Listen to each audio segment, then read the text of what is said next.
నిద్రపోయి వెళ్ళేసరికి అకౌంట్ లోకి 74,000 కోట్లు వచ్చాయి. అంత కల్లో కూడా సంపాదించిన కదా మీరు అనుకోవచ్చు.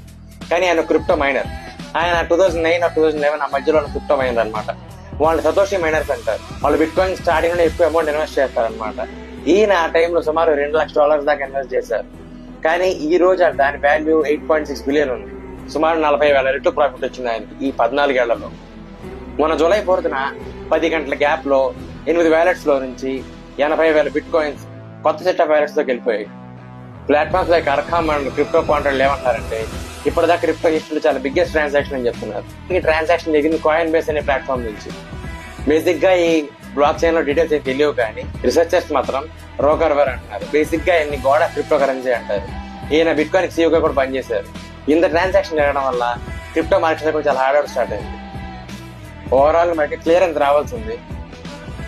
ఒకవేళ మీకు ఎంత మనీ వస్తే మీరు ఏం చేస్తారో కమెంట్ చేయండి.